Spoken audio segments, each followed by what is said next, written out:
Baik, kita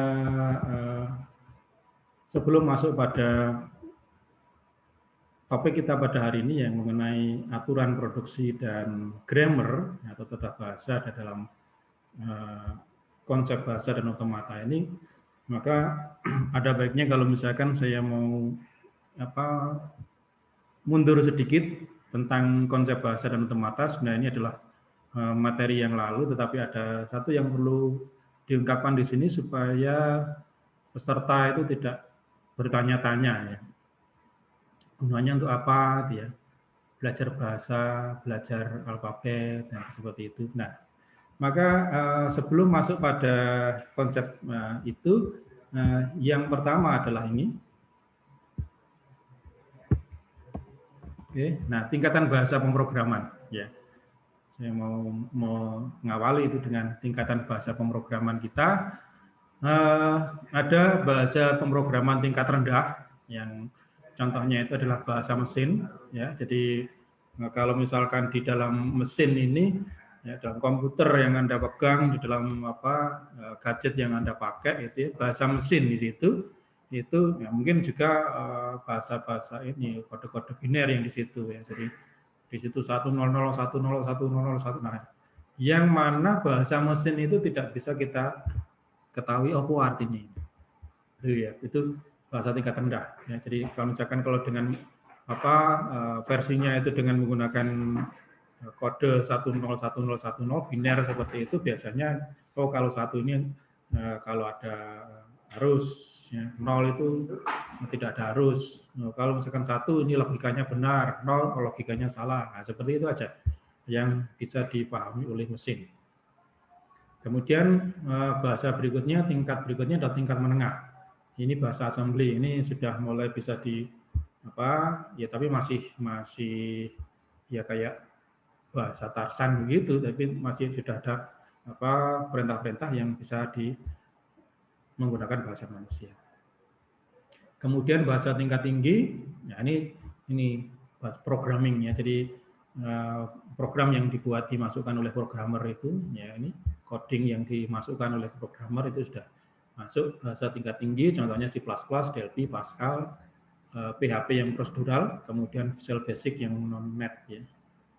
Kemudian tambahan lagi yang bahasa tingkat sangat tinggi, itu artinya kenapa dimasukkan sangat tinggi, ini sudah mendekati bahasa ini manusia gitu ya, sudah mengenai bahasa manusianya. Jadi contoh objek oriented dan visual ya, jadi kita semakin mudah untuk dimengerti gitu ya. Ini alurnya PHP, Java, kemudian Visual Basic yang net, lalu Python, Golang, web, mobile, dan lain-lain. Itu. Nah, sehingga sebenarnya antara bahasa tingkat rendah ini bahasa mesin dengan bahasa yang tingkat tinggi ini, nah ini bagaimana mengkoneksikannya itu ya. Nah, sekarang tadi sudah kita katakan pada bahasa mesin, bahasa tingkat rendah, kemudian bahasa tingkat tinggi itu adalah bahasa-bahasa pemrograman yang dimasukkan oleh programmer. Gitu ya. Nah, sebenarnya kode-kode program yang Anda bikin sebagai seorang programmer misalkan dengan bahasa pemrogram apa gitu, itu mesin itu nggak ngerti gitu loh. Mesin nggak ngerti. Demikian juga sebaliknya, bahasa yang ada pada mesin itu kita manusia nggak ngerti tadi.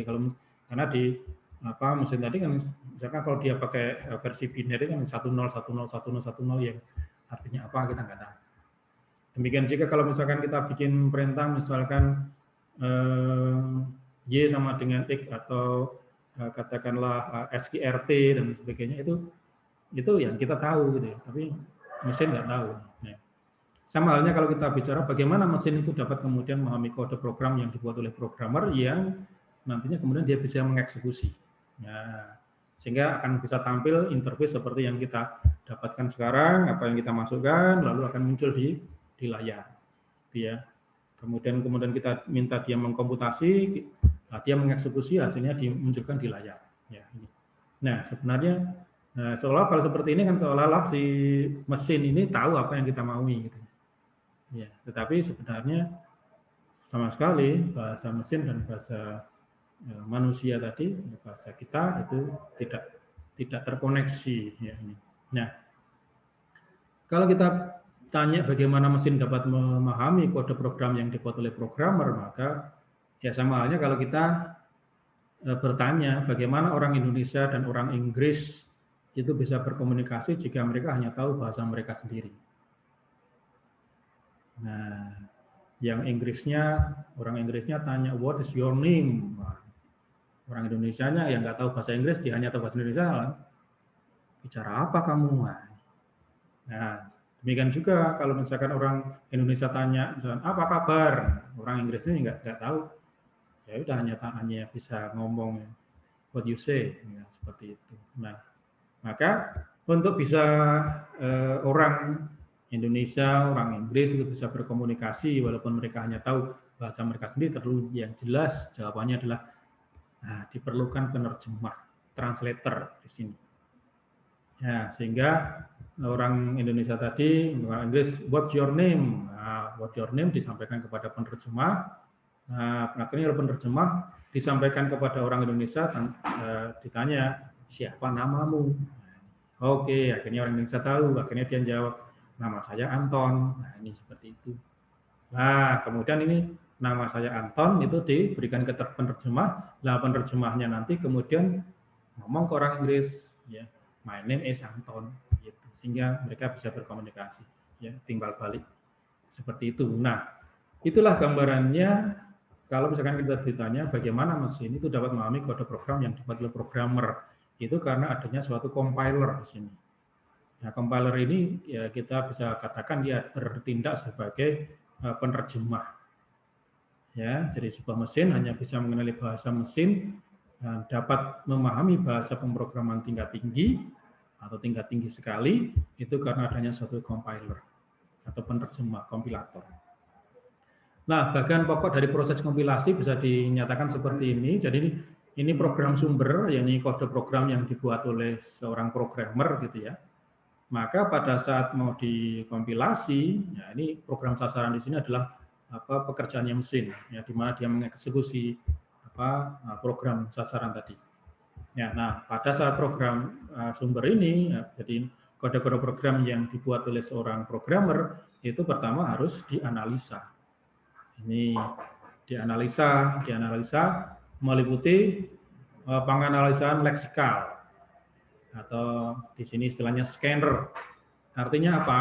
Nah, pada analisa leksikal di sini akan dianalisis apakah mana itu yang disebut sebagai variabel, mana itu yang disebut sebagai terminal, mana itu simbol-simbol simbol-simbol tanda baca dan sebagainya. Ini apakah kata-kata yang dipakai itu memang sudah benar secara leksikal, ya ini. Ya, misalkan kalau kita ingin mencetak sesuatu maka itu print, kemudian nanti bagaimana aturannya. Oke ya.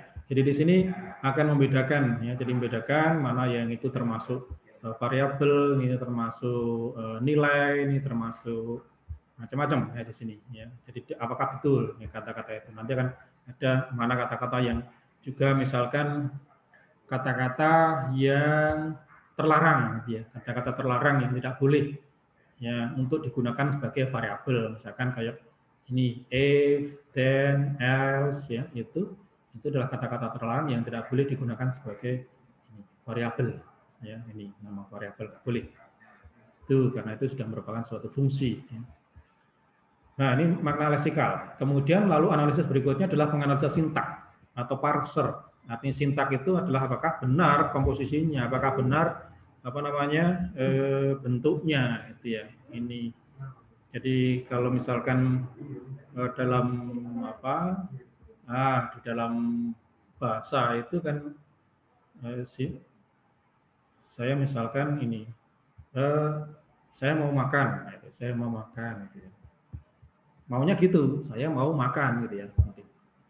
Tapi kemudian kalau misalkan dinyatakan di sini jadi mau saya makan, nah ini kan menjadi berbeda lagi ya. Jadi artinya nanti tidak secara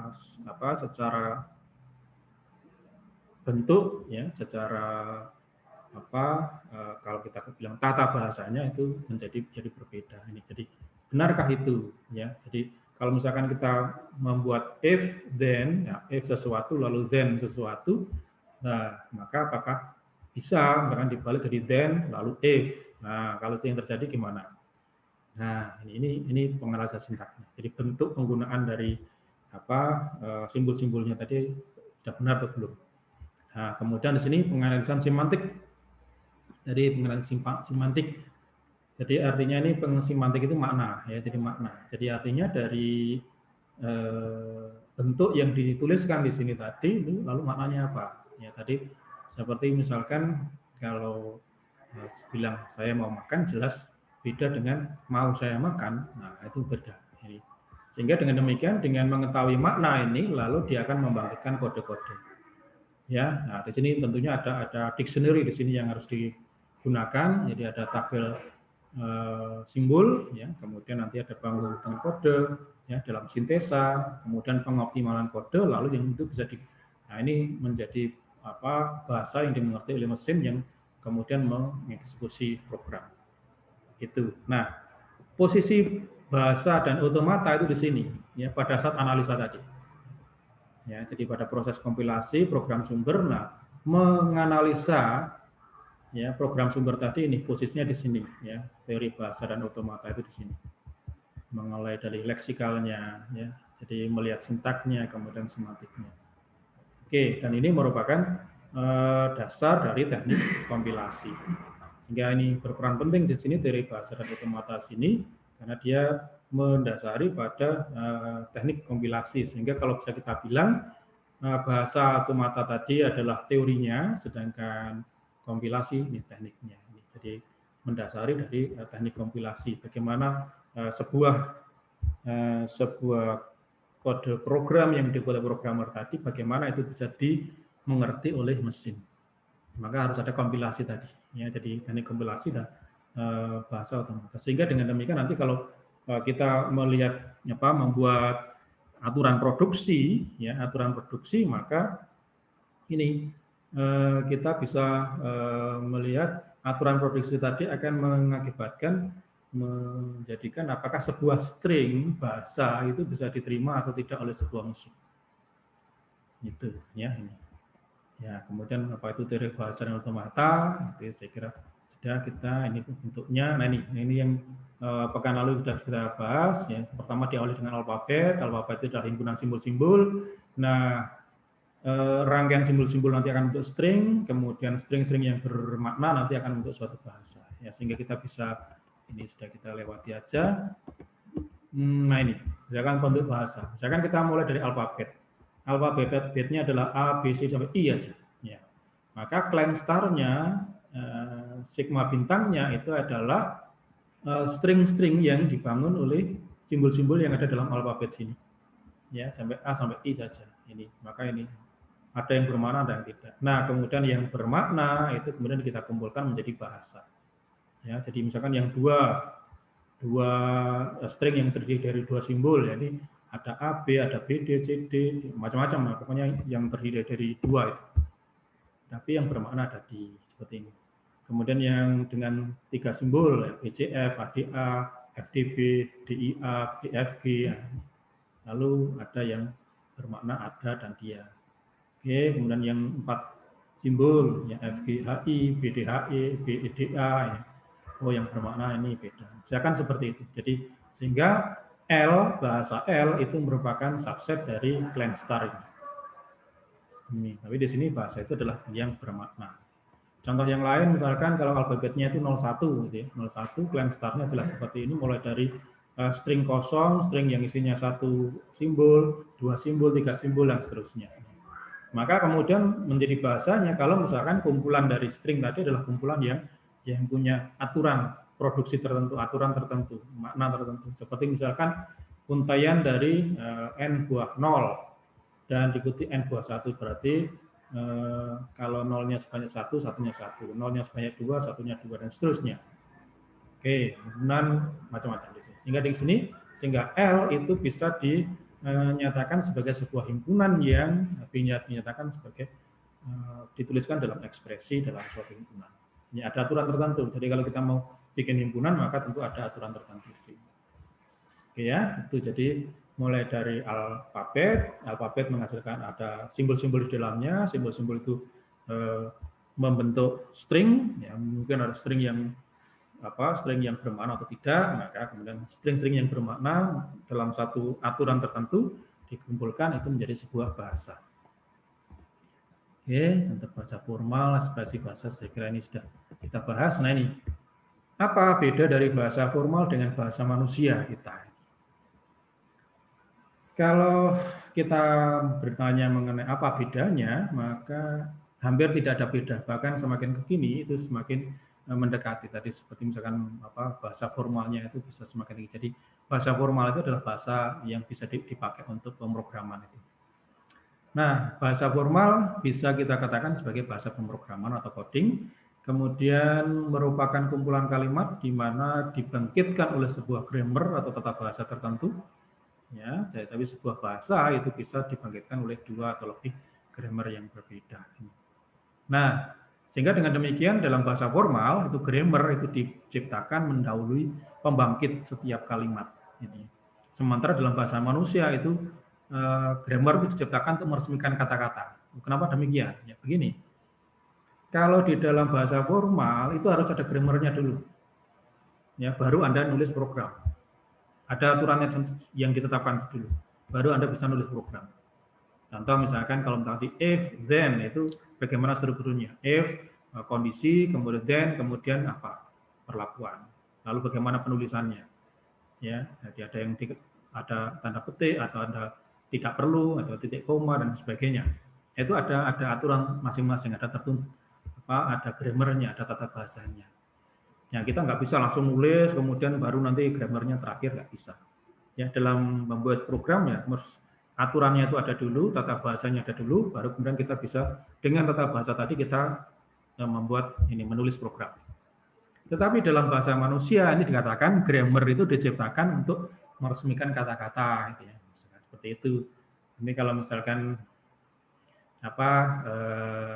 Anda pernah lihat film Tarzan gitu ya. Misalkan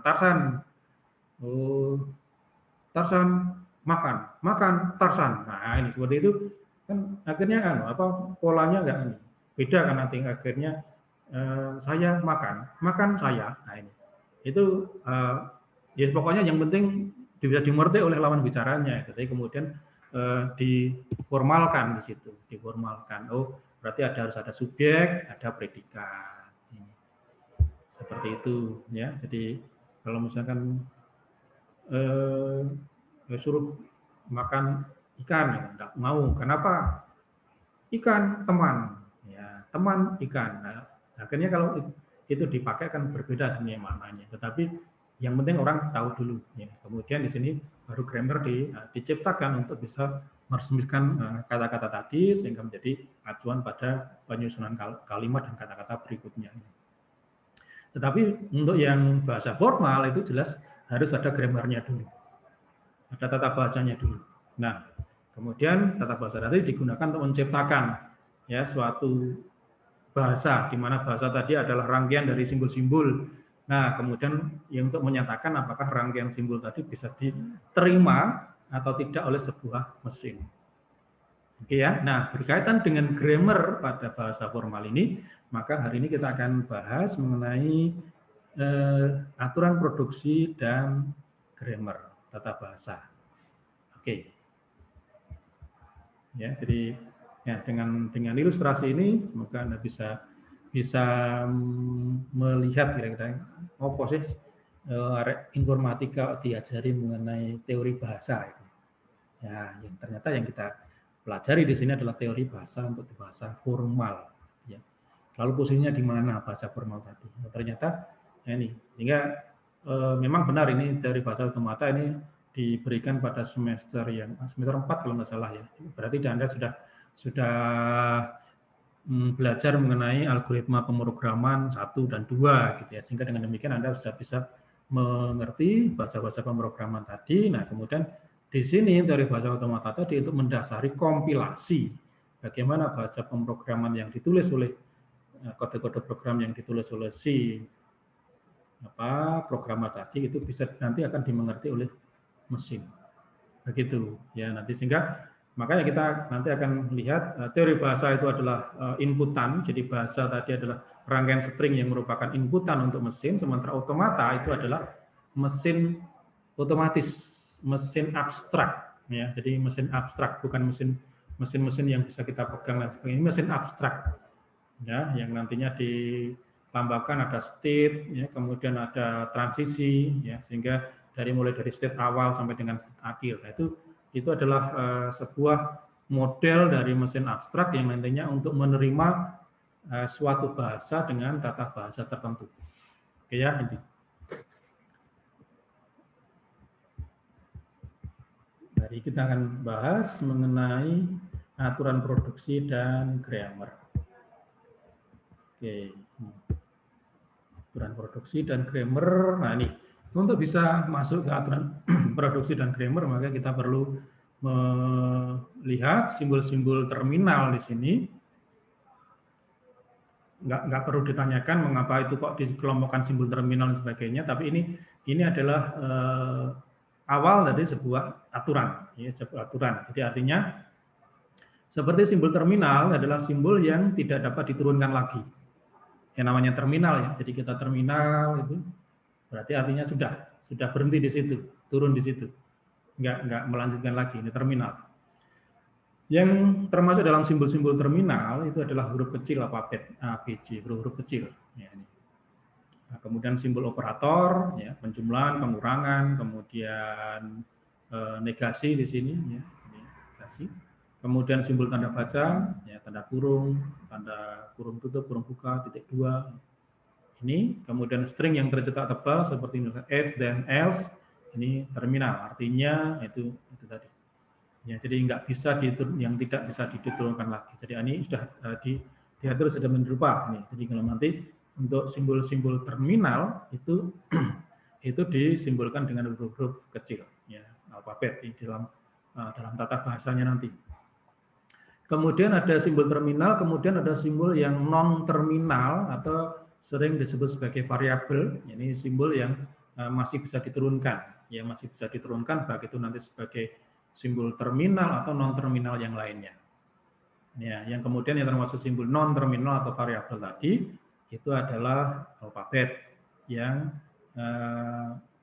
huruf kapital, ya, jadi A, B, C itu huruf kapital. Kemudian huruf S yang merupakan simbol awal, ya, start state biasanya kalau dalam otomata, ini kita pilih S, ya, kemudian string yang tercetak kemudian seperti XPR, kemudian STMT, ya, seperti itu.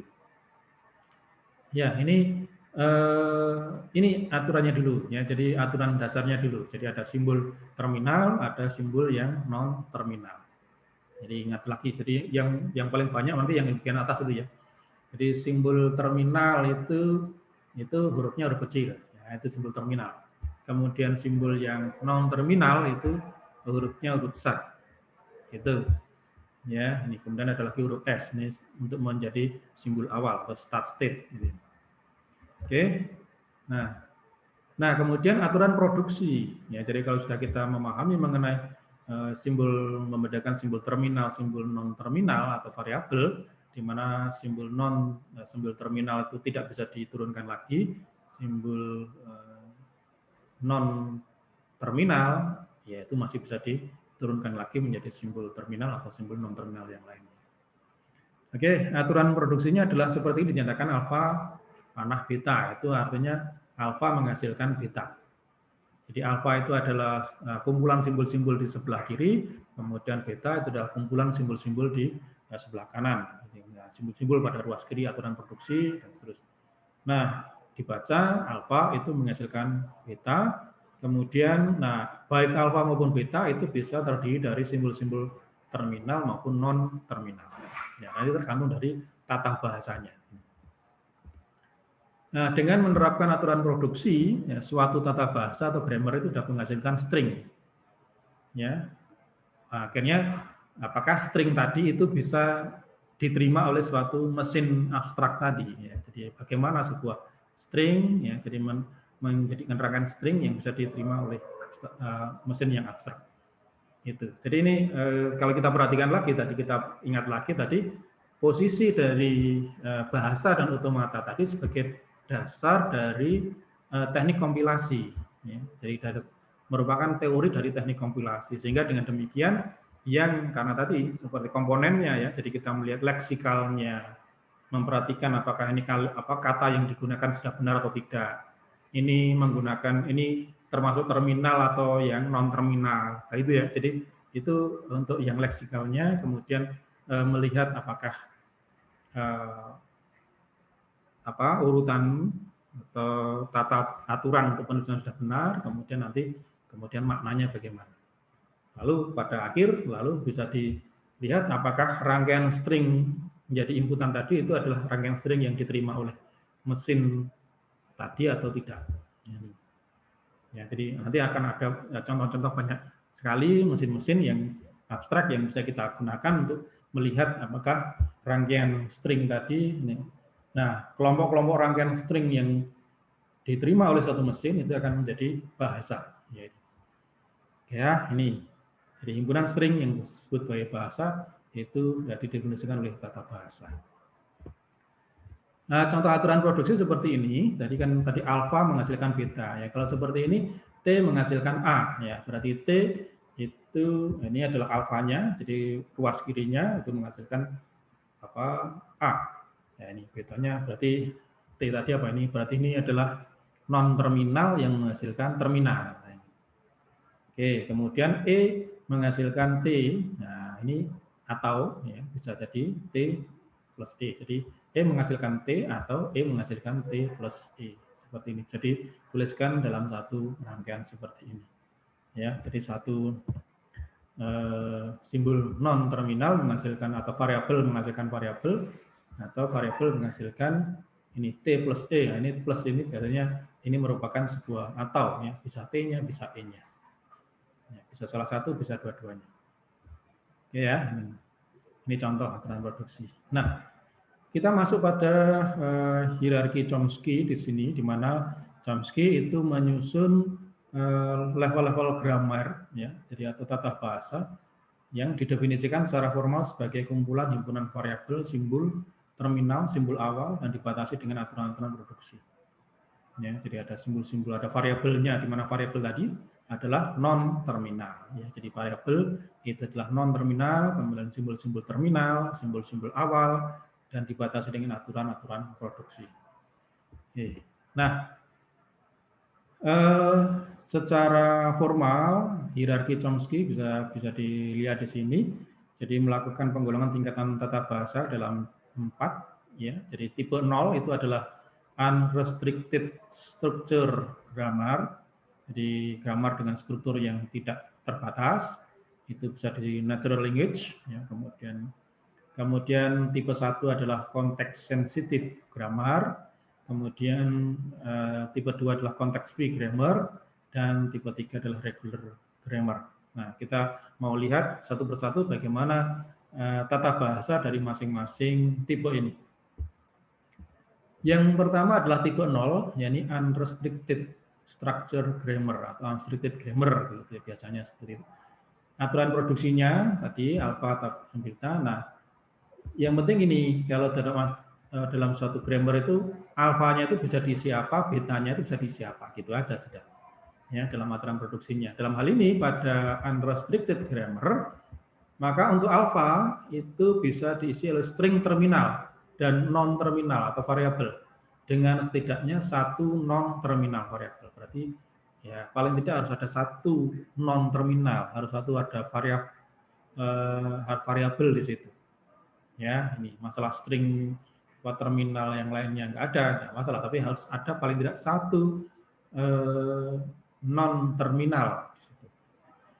Dan alfa tidak boleh kosong, ya, tidak boleh kosong. Kemudian beta, ya, atau di sisi kanan, ya, jadi di sisi kanan itulah rangkaian simbol-simbol terminal dan non terminal. Jadi sehingga bebas, ya, bisa terminal, bisa non terminal. Ya. Tapi yang jelas, ya, sehingga dengan seperti ini maka alfa itu strukturnya adalah V plus T bintang, V kemudian dikalikan V plus T bintang. Itu artinya gini, jadi tanda bintang di sini menunjukkan bahwa itu bisa ada, bisa tidak ada. Kalau ada bisa banyak, boleh. Ya, jadi ingat tadi clan star, ya simbolnya clan star, sigma pangkat bintang itu mulai dari yang kosong sampai dengan yang panjangnya ya tertentu. Ya, jadi bisa V. Nah, plus ini adalah atau, ya, jadi bisa V, bisa T. Ya. Bisa V itu adalah variabel atau non terminal, bisa terminal. Bisa huruf besar, bisa huruf kecil. Nah, gitu aja yang mudahnya. Ya, bisa huruf besar, huruf kecil. Kalau V itu huruf besar atau non terminal, kemudian terminalnya itu huruf kecil. Bisa jadi seperti itu. Tetapi harus ada yang huruf besar satu. Ya. Enggak minimal satu. Pokoknya harus yang penting setidaknya ada satu non terminal. Ya, jadi harus ada setidaknya ada satu huruf besar di sebelah kiri. Ya. Nah, kalau sebelah kirinya nggak ada huruf besarnya itu salah, nggak bisa. Jadi kalau misalkan tadi huruf besarnya ada satu. Kemudian yang di sebelah kanan, nah itu tadi V atau T dengan bintang, ya star. Artinya bahwa V atau T itu bisa ada, bisa ini banyak, ya. Jadi V-nya bisa banyak, T-nya bisa banyak, tertentu V atau T-nya bisa banyak. Oke ya, sini. Di alfa, beta seperti itu. Yang penting kalau ini karena bebas ya, unrestricted, ada batasan, maka yang sebelah kanan itu bisa variabel, bisa terminal, yang bisa ada, bisa sebanyak-banyaknya begitu.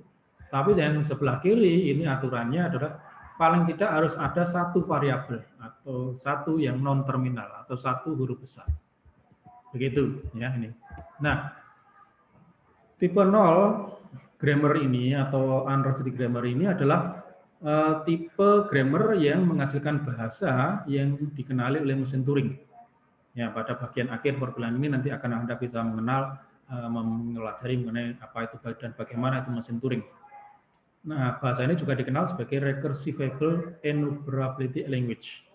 Nah, contoh ini. Ingat S tadi adalah non terminal atau dia variabel. Ya, kalau dua variabel, yang kanan tuh mau bagaimanapun huruf besar, huruf kecil dan sebagainya itu akan ya, tetap diterima. Ya. Kemudian nih, yang penting di sebelah kiri ini ada satu huruf besar, yang lainnya nggak masalah. Ya, ini, ya, seperti ini. Yang penting sebelah kiri ada nih, diterima, ini diterima, ya, ini, aturan ini. Ini, nah, yang penting ada satu aja, ini sudah, ya, yang sebelah kanan, apakah itu adalah variabel atau non terminal atau terminal, ya ini dia terima. Yang penting yang sebelah kirinya ada satu huruf besar, satu yang merupakan non terminal, satu variabel ada di sini. Oke, di sini juga diterima. Nah, yang bagian bawah ini tidak diterima. Mengapa? Karena yang di sebelah kiri tidak ada non terminalnya. Ya, tidak ada huruf besarnya di sini. Ya, bagian kiri. Oke ya, ini hingga nanti. Oke, saya restricted ini contoh soalnya. Ya, silakan nanti Anda pastikan apakah ini oke atau tidak. Ya, apakah diterima, mana yang diterima, mana yang tidak, mana yang memenuhi aturan tata bahasa unrestricted dan mana yang tidak. Ya, ini silakan nanti mana yang diterima, mana yang tidak, ini bisa dijadikan sebagai latihan. Kemudian tipe 1 konteks sensitif grammar itu aturannya sama dengan tipe 0 tadi, ya, namun hanya dibatasi. Ya. Jadi kalau tipe 0 tadi sudah pokoknya bebas, yang penting di sebelah kiri itu ada non terminal paling tidak ada satu non terminal begitu. Ya, yang sebelah kiri itu ya, ini ada satu non terminal atau kalau kita mudahkan ada satu huruf besar itu sudah. Tapi kalau kita mengingatnya hanya huruf besar, huruf kecil, nah itu kehilangan makna, itu terminal atau non terminal nanti lupa gitu ya. Jadi ya memang mudah sih, pokoknya sebelah kiri ada huruf besar. Nah, tapi harus kita ingat huruf besarnya itu adalah simbol untuk yang non terminal atau simbol untuk variabel. Berarti sebelah kiri itu harus paling tidak ada satu. Ya ini tipe 0 ya. Jadi artinya untuk tipe 1 aturan produksinya sama dengan tipe 0 tadi. Jadi yang sebelah kiri yang penting harus ada non terminalnya, namun dibatasi dengan aturan bahwa panjang dari alfa itu kurang dari atau sama dengan panjang dari beta. Jadi artinya panjang dari alfa ya, jadi nggak boleh lebih dari panjang beta. Ya. Jadi string yang menyusun di sebelah kiri, ada pihak kiri, tidak boleh lebih dari yang sebelah kanan. Gitu ya. Ini itu yang nantinya akan ditolak. Kemudian aturan S menghasilkan epsilon di sini diperbolehkan. Jadi artinya di sini menghasilkan string kosong sih, kosong, sesuatu yang kosong. Nah, ini diperbolehkan jika S tidak muncul pada ruas kanan setiap aturan ya. Jadi nanti harus kita ya perhatikan. Jadi agar S itu tidak muncul pada setiap ruas kanan setiap aturan. Kalau misalkan ada satu aja muncul, yang lainnya enggak masalah. Gitu. Tapi S ini sebagai start state, ya state awal yang nanti biasanya ini menunjukkan untuk menunjukkan bahwa state awal itu juga merupakan state final. Biasanya gitu, ya akan dimunculkan string seperti ini, aturan seperti ini. Ya, sehingga tadi sama untuk alfanya sama dengan tipe 0 tadi, bahwa di sebelah kiri harus paling tidak ada satu non terminal, ada satu variabel. Sorry, ini. Sementara yang di sebelah kanan beta, nah ini harus ada seperti, jadi artinya dia menjadi lebih panjang dari yang sebelah kiri. Ya, ini. Oke, langsung aja pada contoh. Oh ya, untuk tipe 1 konteks sensitive grammar itu adalah menghasilkan bahasa yang dikenali nanti oleh linear bound automata, mesin linear bound automata. Jadi menghasilkan bahasa yang dikenali oleh mesin abstrak yang disebut sebagai linear bound automata. Contohnya seperti ini adalah bahasa-bahasa yang diterima atau aturan produksi yang diterima, jadi S kemudian menghasilkan AB, diterima, ya. AB menghasilkan ini diterima, B menghasilkan B, diterima, ya.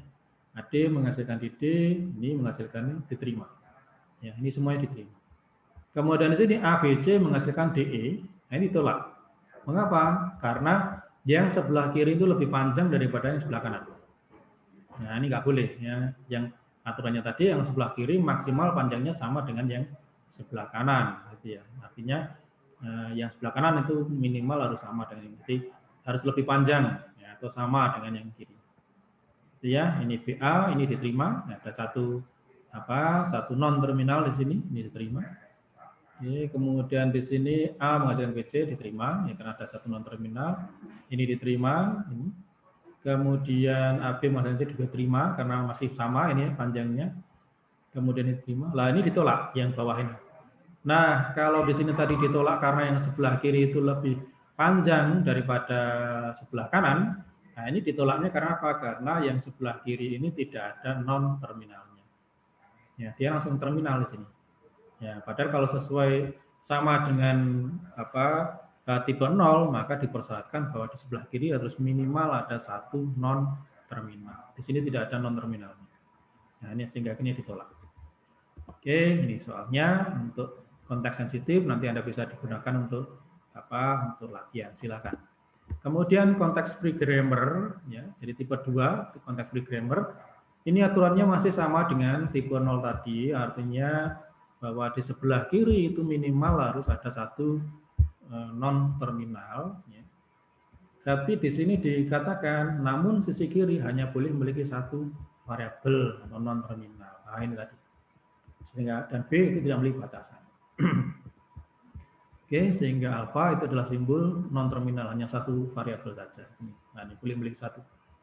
Oke, kemudian B itu memiliki rangkaian simbol terminal, non terminal atau epsilon, jadi kosong sini. Ya, jadi merupakan rangkaian seperti itu. Jadi B itu boleh rangkaian atau simbol terminal, non terminal atau epsilon. Ya, sehingga alfanya yang sebelah kiri, ya sebelah kiri ini hanya satu isinya non terminal saja. Satu non terminal di sini. Konteks free grammar. Yang sebelah kanan itu sudah bebas, bisa non terminal, bisa terminal yang mulai ada sampai dengan panjang tertentu. Ya, jadi karena bintang di sini mulai yang kosong, ya panjang 1, panjang 2, panjang 3 dan seterusnya. Ini tapi yang di sebelah kiri hanya ini. Contoh ini seperti ini. Nah, Untuk tipe 2 ini tadi tata bahasa untuk konteks free, bebas konteks, itu akan menghasilkan bahasa yang dikenali oleh non deterministik pulse down automata. Ya, nanti Anda juga akan mempelajari bagaimana bentuk dari mesin non deterministik pulse down automata itu. Tapi ini tata bahasanya dulu. Oke, tata bahasanya ya ini sebelah kiri, ya, ini hanya satu, ya, hanya satu yang boleh, dan itu merupakan non terminal saja. Ya, masalah kanan boleh ada terminal, non terminal, boleh hanya terminal saja boleh, terminal kemudian posisi ini ya boleh, nah seperti itu macam-macam ya, XA, AX boleh, ya, AB, BA boleh, ya, kemudian ABC hanya terminal saja juga boleh. Ya. Tetapi ini ditolak, ya, karena apa? Karena pertama ini ditolaknya karena yang sebelah kiri itu tidak ada ini, tidak ada non terminalnya. Hanya satu sih, tapi bukan non terminal. Ini juga ditolak. Mengapa? Karena sebelah kirinya ada dua. Ini juga ditolak walaupun non terminal semua, tapi ini. Jadi dia mensyaratkan bahwa yang sebelah kiri hanya satu yang berupa non terminal saja atau variabel saja atau huruf besar saja kalau mudahnya kita mengingat. Ya ini. Jadi ini ditolak karena di sebelah kiri ini ada dua. Ya, mestinya hanya satu saja. Oke, lalu ini silakan nanti dicoba menyelesaikan. Ya, tinggal melihat apakah ini diterima atau tolak, itu aja. Kemudian tipe 3 regular grammar. Ya, yang terakhir tipe 3 regular grammar, aturan S menghasilkan epsilon di sini atau menghasilkan suatu hasil kosong di sini diperbolehkan jika S tidak muncul pada ruas kanan setiap aturan. Jadi artinya boleh. Yang penting aturan lain itu tidak memuat S di sebelah kanan. Ataupun memuat tapi tidak semua. Ya, tidak di semua aturan. Sehingga untuk yang alfa menghasilkan beta, alfa ruas kiri, beta ruas kanan, ya, maka alfa ini sebuah simbol non terminal sama dengan yang aturan ini tadi, ya, bebas kontak ini tadi, ya, sebelah kiri hanya ada satu simbol non terminal ini, ya, jadi sama seperti yang bebas kontak tadi. Kemudian untuk beta yang ruas kanan itu adalah simbol yang terminal, ya. Jadi yang sebelah kanan itu simbol terminal atau huruf kecil tadi. Atau kalau simbol terminal dengan sebuah simbol variabel. Kalaupun ada, itu harus terletak pada posisi paling kanan. Jadi kalau misalkan ada simbol variabel, ya, jadi untuk yang regular grammar yang sebelah kanan itu adalah isinya adalah yang terminal atau huruf kecil. Atau kombinasi antara simbol terminal dengan yang sebuah simbol variabel atau non terminal. Tetapi kalau ada non terminalnya, maka yang non terminal atau variabel tadi di paling kanan posisinya.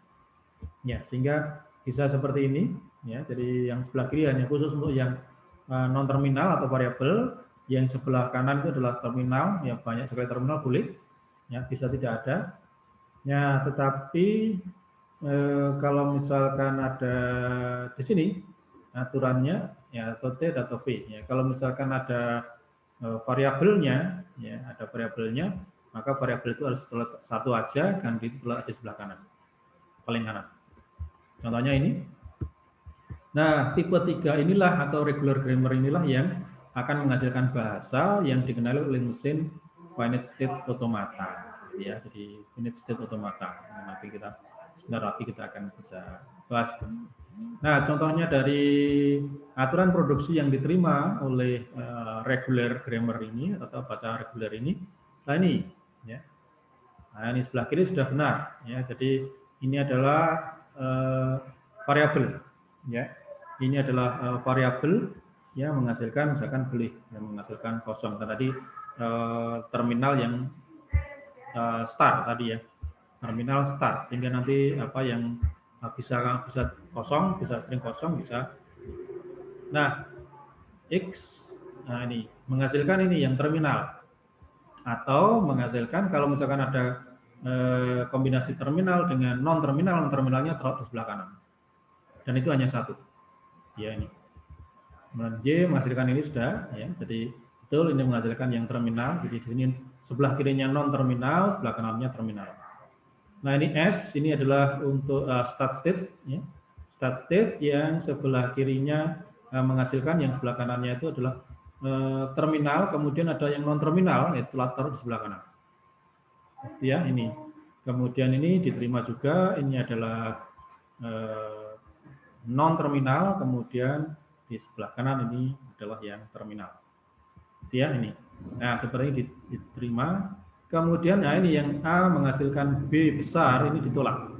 Mengapa? Karena di sini tidak ada terminalnya, atau jadi artinya tidak ada yang terminal, simbol terminal. Gitu. Adanya hanya simbol non terminal, ini yang ditolak. Ya, mestinya yang benar adalah kombinasi adalah suatu simbol non terminal dengan terminal. Simbol terminal dengan non terminal. Kalau ada non terminalnya maka non terminal di sebelah kanan. Ini juga ditolak karena walaupun ada kombinasi antara simbol terminal dan non terminalnya, tapi non terminalnya ada sebelah kiri, tidak sebelah kanan. Ya, yang ini juga ditolak. Kenapa? Karena ada non terminalnya lebih dari satu. Walaupun non terminalnya sudah ada di kanan, tapi non terminalnya lebih dari satu, itu yang boleh. Ya. Kemudian yang ini ditolak. AB menghasilkan C ini ditolak. Kenapa? Karena di sebelah kiri ini ada yang terminal. Ya, mestinya sebelah kiri hanya ada satu yang non terminal atau yang satu aja yang variabel. Jadi di sebelah kiri hanya muncul satu aja semua yang variabel saja. Ya, kalau ini ditolak karena ada juga variabel lain yang terminal. Itu seperti ini. Oke, sehingga dengan aturan tadi mudah untuk dipahami. Kita juga akan bisa membedakan di sini produksi mana yang memenuhi aturan reguler, mana yang tidak. Ini ya, sudah bisa. Oke, nah berikutnya, nah kita masuk ini ke yang tata bahasa yang reguler tadi, yang terakhir itu ya, yang dikenali oleh finite state automata. Yang nanti akan menjadi bahasan kita selanjutnya. Ya, pada pertemuan yang datang kita akan bahas mengenai finite state automata. Jadi mesin finite state automata yang nanti akan dibedakan antara yang deterministik dan non-deterministik.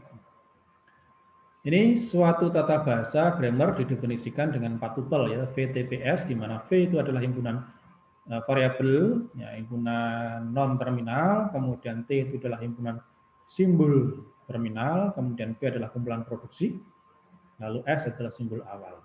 Ya, jadi VTPS itu adalah tata bahasa yang didefinisikan pada tata bahasa reguler, didefinisikan dengan 4 tupel. Nah ini contohnya. Oke, tata bahasa untuk, nah ini, sehingga ini kalau yang ini kita punya finite state automata yang sebelah kanan, misalkan yang diketahui adalah gambar ini, ya, yang diketahui adalah finite state automata yang kanan, itu lalu yang ditanyakan adalah bentuk dari tata bahasanya, ya, tata bahasa untuk FSA ini bagaimana. Ya, nah simbol input di sini ada A dan B dan menjadi simbol terminal, ya. Jadi inputnya A, B ini sebagai simbol terminal nantinya. Kemudian nanti ada epsilon seperti itu. Ada ini yang merupakan pergerakan kosong yang biasanya nanti ada di non deterministik finite automata, ya. Lalu simbol S itu adalah tadi kita sudah katakan simbol S ini untuk menjadi state awal, ya. Jadi initial state, ya. Nah ini di sini state awalnya adalah Q0, ya, sehingga Q0 nanti adalah S begitu ya ini. Nah sekarang kita mulai dari sini, dari Q0. Q0 mendapat inputan A menjadi Q1, ya, bisa ditulis sebagai aturan produksinya S itu menghasilkan, ya, kalau diberikan A akhirnya E, sehingga Q1 nanti akan identik dengan E. Ya, ini di sini kita menggunakan E dan bukan A, nanti kan akan ini karena ada menyatakan bagian yang belum terbangkitkan mulai dari state 0, ya. Jadi nanti ada A dan B-nya nanti yang kita gunakan nanti akan di sini. Ya, sehingga kita menggunakan huruf besar yang lainnya E, gitu ya, seperti itu. Jadi S, jadi sehingga nanti Q0 itu akan identik dengan S, ya kita identifikasi dengan S. Jadi karena dia adalah Jadi semua state yang di sini ya, kecuali state final ya, nanti ini merupakan sebuah ya, semua state itu merupakan sebuah non terminal ya, jadi bisa diturunkan. Jadi akhirnya dia bisa ke sini, bisa diturunkan, bisa menghasilkan. Gitu. Ini sementara dia akan menghasilkan ya, jadi non terminal itu yang menghasilkan terminal plus non terminal, gitu ya. Oke, sehingga Q1 itu nanti adalah identik kita dengan E ya, jadi non terminal. Oke, lalu berikutnya dari Q1 ya, dari Q1 menghasilkan transisi epsilon yang berarti transisi tanpa inputan. Ya, jadi transisi tanpa inputan, jadi tidak perlu melihat inputannya apa, ya, jadi tidak ada inputan, jadi langsung. Kapan itu ada transisi tanpa inputan? Seperti mungkin kalau Anda nanti ingat ilustrasi kita pada vending mesin ya. Pada vending mesin itu kalau misalkan dia sudah melewati apa nilainya itu misalkan yang apa item itu harganya $4 misalkan, maka begitu dia sudah memenuhi state yang minimal 4 ya, berarti artinya nilai $4-nya itu tercapai, maka dia akan langsung loncat memberikan ini return ya, kembalian. Kalau di state 4 maka langsung return ke return 0 ya, jadi tidak kembaliannya 0. Kalau state-nya 7 returnnya 3. Kalau state-nya 5 returnnya 1. Ini. Jadi untuk memberikan kembalian itu sudah langsung ya, jadi tanpa ada inputan. Ya, tapi berbeda dengan sebelumnya. Kalau dari inputan dari state 0 diberi inputan 2 ke state 2, diberi inputan 2 ke state 4. Lalu diberi inputan 2 ke state 2, dari state 2 diberi inputan 5 ke state 7. Nah, seperti itu. Ya, dia bergeraknya karena ada inputan, bergerak dari satu state ke state. Tapi begitu sudah state yang hampir akhir itu ya, yang kalau misalkan pada state 4, state 5, state 7, gitu, maka tidak perlu lagi ada inputan, tetapi begitu masuk itu dia langsung dia sudah transisi kosong. Ya, jadi tanpa inputan dia langsung ke kembalian, langsung masuk, nggak perlu lagi ada inputan. Oke, jadi sama seperti tadi, seperti ini ya. Sehingga dari Q1 ini adalah transisi kosong, ya, jadi ditandai dengan epsilon di sini, yang masuk ke stage Q2. Ya, katakanlah Q2 itu kita beri simbol A, karena ini adalah merupakan sebuah non-terminal. Non-terminal. Ya, hingga Q1 juga langsung dia tanpa inputan dia masuk ke Q3. Misalkan Q3 tadi adalah B, ya, B besar, ya, berarti ini adalah non-terminal. Sehingga kita punya aturannya adalah E ke A, kemudian E ke B, ya, tanpa ada inputan. Nah, di sini Q2 diidentikan dengan A, Q3 diidentikan dengan B. Ya, ini berikutnya. Nah, lalu dari Q2 yang tadi identik dengan A, kemudian diberi inputan A itu kembali ke dirinya sendiri. Itu. Kemudian yang B, Q3, ini yang B, diberi inputan B, dia kembali ke dirinya sendiri. Itu. Seperti ini. Tetapi tadi yang A ini, kalau diberi inputan B, maka dia akan ke final state, ke Q4. Ya, maka kita bisa akan memberikan suatu aturan produksi bahwa A diberi inputan A akan kembali ke A. Ya, jadi seperti ini. A ya, akan menghasilkan A yang kemudian menghasilkan A. Itu. Kemudian sementara ini yang bawah itu adalah A menghasilkan ini B, di mana B itu adalah suatu terminal. Ya, ini. Jadi A itu akan menghasilkan B terminal. Ya, sudah selesai. Jadi enggak artinya bahwa setelah diberi inputan B, dia akan stop ke ini, ke final state seperti ini. Ya, ini. Demikian juga untuk yang B, ketiga tadi B, ya, sama dengan A tadi, diberi inputan B, dia akan kembali ke B. Ya, maka B itu akan menghasilkan B, ya, seperti ini. B kecil, B besar. Kemudian, nah sama juga kalau dia lanjutkan inputan B, maka dia akan masuk ke final state sehingga B akan menghasilkan B kecil, atau jadi non terminal B itu akan menghasilkan terminal B kecil.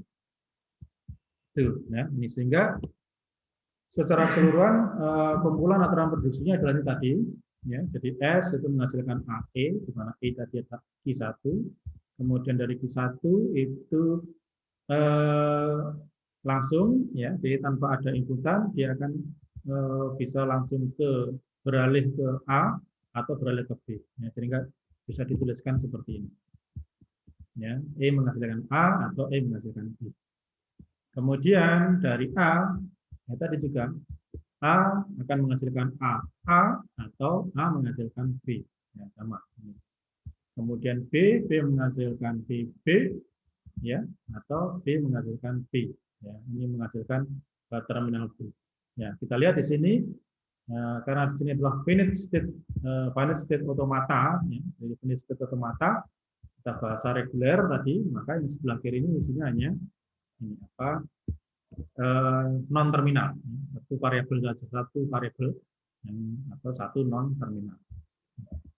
Ya, sehingga secara formal tata bahasa untuk finite state automata yang ini itu adalah ini. Jadi variabelnya itu terdiri dari S, E, A, B. Jadi sini S, E, kemudian A, B. Ya. Nah, ini sudah terminal, nggak perlu lagi nanti diberikan. Ya, karena nggak akan ada lagi dia produksinya kemana. Kemudian untuk simbol terminal ada dua, yakni A dan B. Ya. Ini epsilon itu nggak ada, jadi kosong. Nah, sehingga kemudian aturan produksinya P itu tadi juga S, A, E menghasilkan A atau A menghasilkan B, A menghasilkan A kecil A besar atau A menghasilkan B menghasilkan B kecil B besar, B menghasilkan B. Ya, kemudian S-nya adalah S. Ya, jadi satu start state-nya. Ini contoh yang lain, misalkan seperti ini tata bahasa yang kedua. Kita perhatikan di sini, yakni untuk terminalnya itu adalah AB, ya, dari dua inputan ini AB.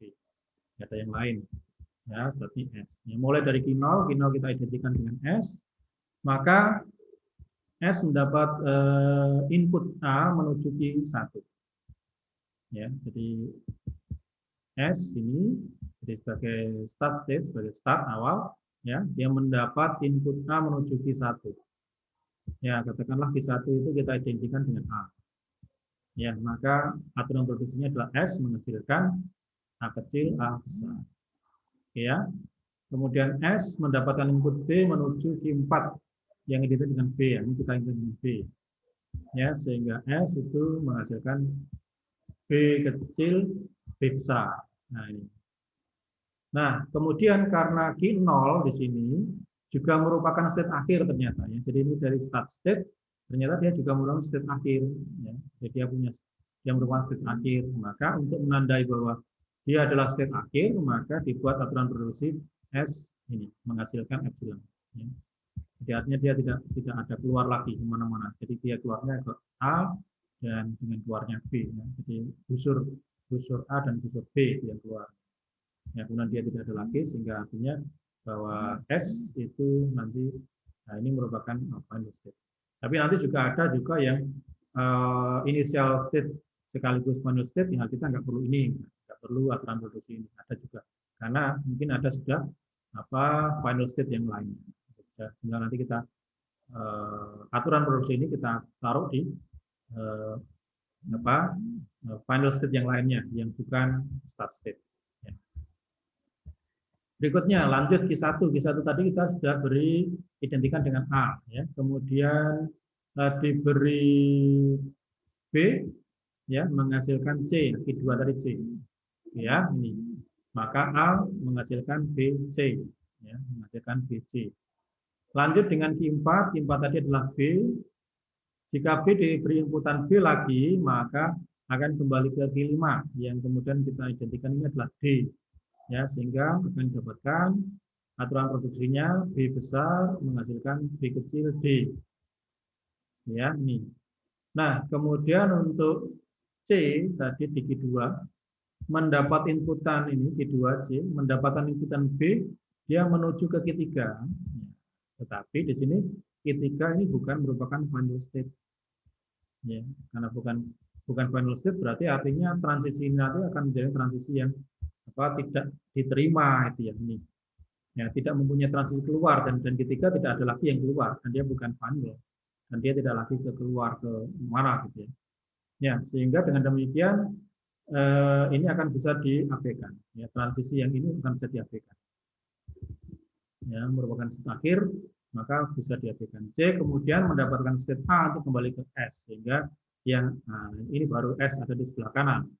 Ya, C menghasilkan A, kemudian masuk ke S. Itu yang ini. Kemudian seperti Q3, maka Q6 juga bisa diabaikan. Karena dia masuk ke sini, tapi Q6 tidak ada yang gusur keluar. Dan Q6 itu bukan merupakan final state-nya, sehingga ini bisa kita abaikan. Oke, berikutnya.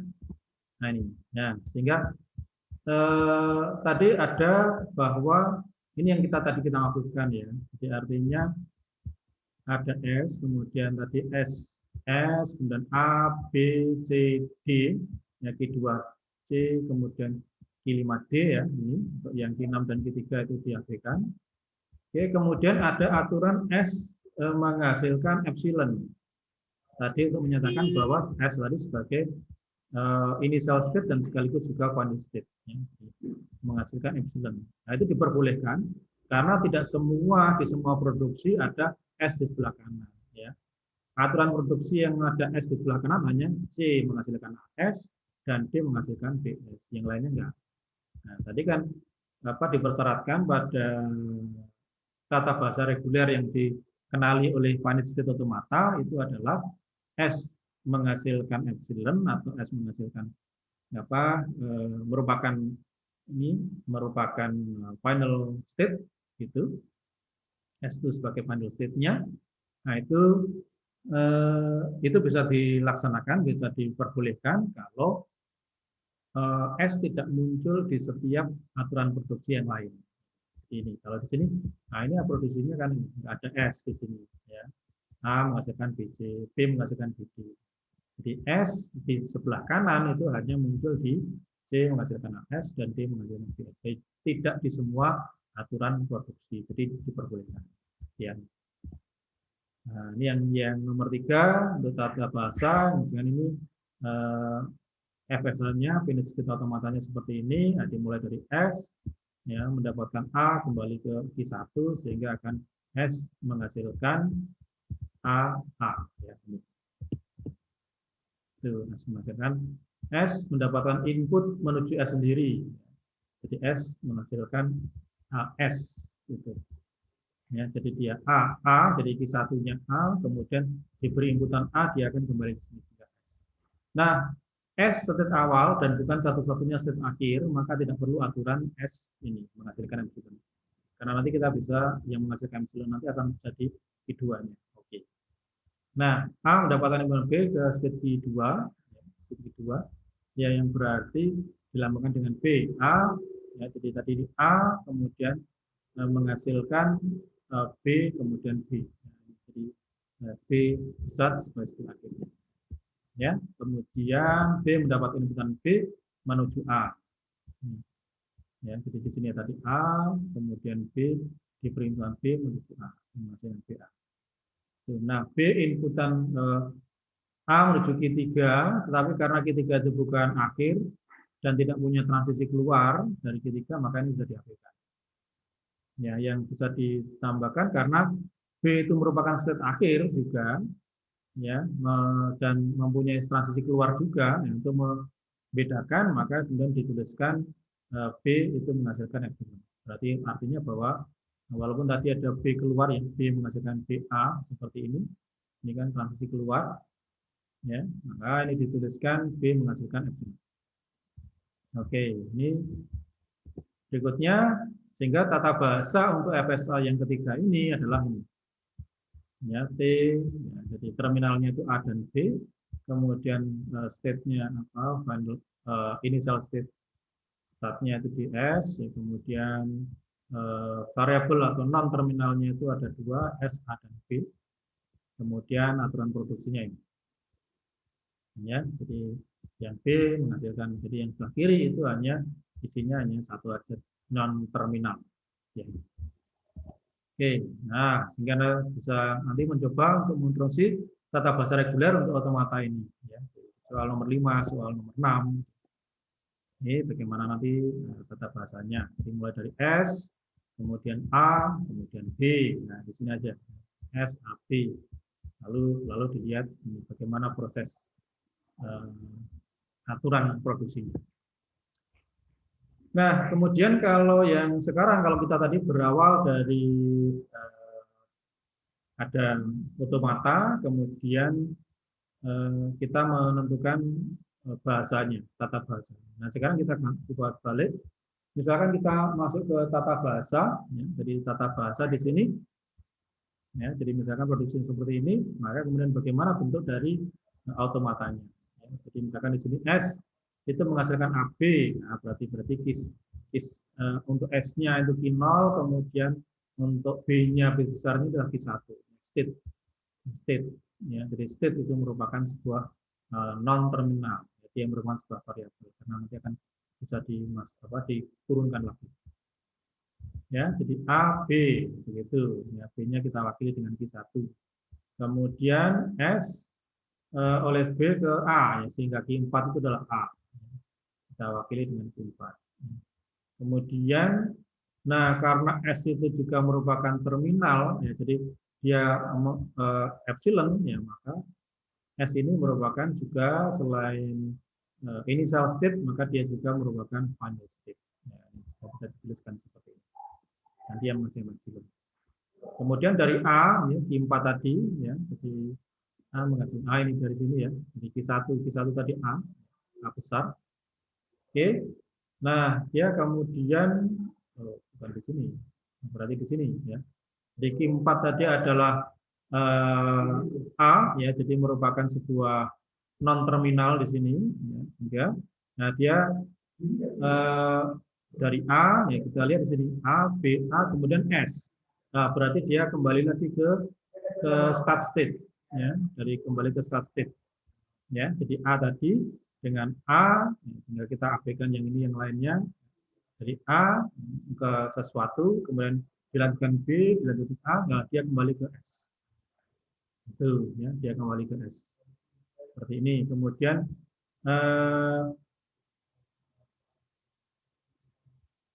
B juga demikian, ya, dari B.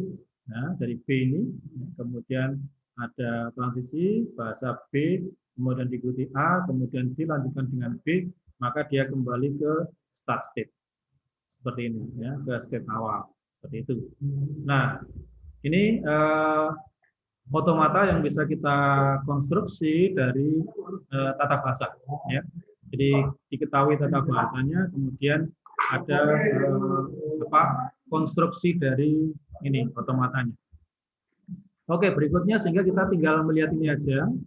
Nah, di sini ada suatu tata bahasa, yakni di mana start state itu S menghasilkan terminal AB dan non terminal A, kemudian atau S menghasilkan non terminal atau variabel B, kemudian start itu menghasilkan BAB, ya ini, ya, kemudian atau S menghasilkan epsilon. Nah berarti di sini kalau ada S menghasilkan epsilon di sini, maka berarti S itu akan merupakan start state dan juga sekaligus final state. Ya, ini. Jadi seperti ini otomatanya hasilnya. Jadi kita lihat di sini, kita susun di sini AB. Nah, sehingga kalau AB maka berarti A-nya dari sini. Ya. I2 itu merupakan sebuah non terminal. Jadi variabel di sini, ya. Oke, kemudian nah ini ada juga pergerakan dari transisi dari start state kepada ini non terminal B besar. Nah, B besarnya itu sudah 4. Jadi artinya epsilon. Jadi tidak ada inputan dalam mesin otomatanya tadi, tidak ada inputan, tapi dia langsung loncat pada state berikutnya tanpa inputan. Ya, ini sehingga ada seperti ini. B, ya. Kemudian ada A, ya, B, S. Nah, seperti ini tadi A-nya di sini, Q2 tadi A, kemudian diikuti B, kemudian S. Tapi ada juga yang di sini A menghasilkan B, artinya apa? Dari A itu diberikan inputan B itu akan masuk ke final state, sehingga kita perlu ada state berikutnya, satu state lagi nambah satu state lagi yang merupakan final state yang ketiga. Itu kemudian ada B di sini, B yang kemudian mengacu pada AS, itu seperti ini ya. Jadi A kemudian masuk ke S.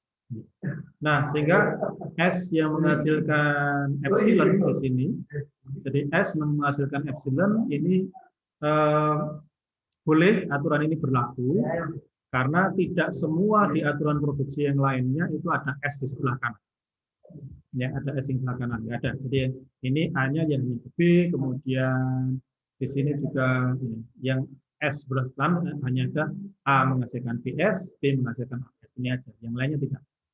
Nah, mungkin ada pertanyaan kalau kenapa kok nggak langsung aja dari sini ada di sini langsung kemudian ini kan BAS gitu ya. Nah, di sini ada BAS seperti itu.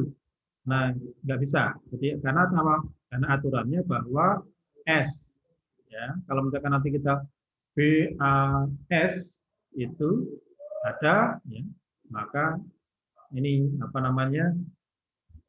Nanti juga di sini akan ada A, B, B gitu ya, seperti itu. Sehingga akhirnya semua aturan produksinya akan memuat S. Jadi sekecil mungkin yang sebelah kanan itu memuat S. Begitu ya, sehingga nanti S menghasilkan epsilon itu bisa kita perhatikan, kita perbolehkan itu asal aturan produksi yang lainnya tidak ada S yang di sebelah kanan. Oke, kemudian diagram yang lainnya juga sama saya kira ya. Jadi dari aturan produksi ini kita bisa menyusun. Misalkan S tadi untuk start itu kita I0 ya, I0 kemudian A, nah ini kembali lagi ke S ini seperti ini sehingga kembali ke S, kemudian A, B, B, nah, kita membutuhkan ada Q1 untuk B-nya seperti itu. Ya. Oke, itu mengenai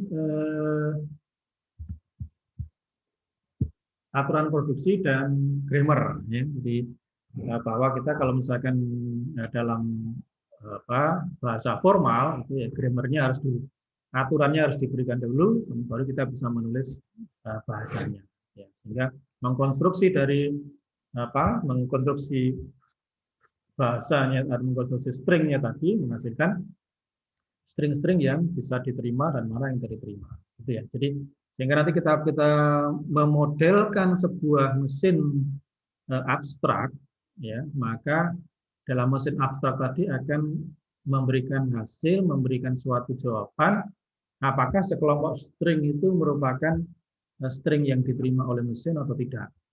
Ini ya tergantung dari pemrogramannya, gitu ya. Jadi ada programnya bagaimana. Jadi mungkin ada program yang untuk membedakan, misalkan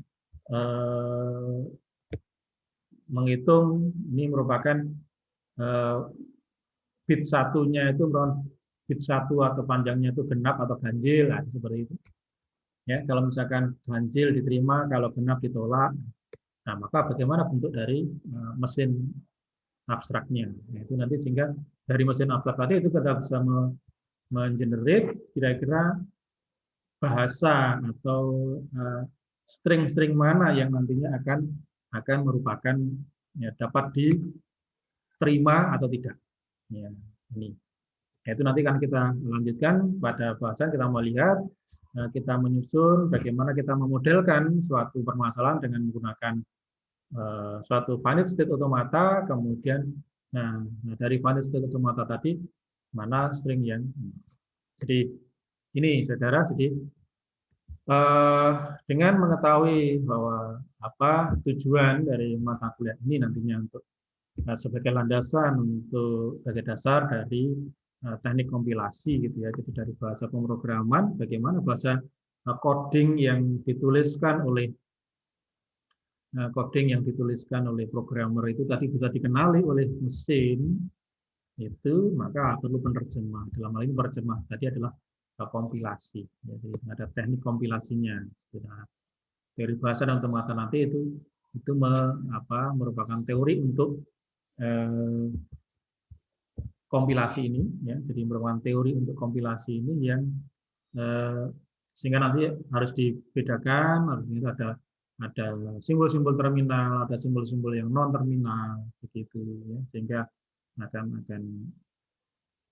bisa match, bisa diimplementasikan di dalam tata bahasanya. Kalau di dalam tata bahasa tadi yang ada 5 level tadi, tipe 0 sampai dengan tipe 1, 2, 3, nah itu mereka menekankan bahwa yang mengisi sayap kiri dan sayap kanan itu adalah simbol-simbol, baik itu terminal non terminal, tergantung dari bagaimana tata aturannya.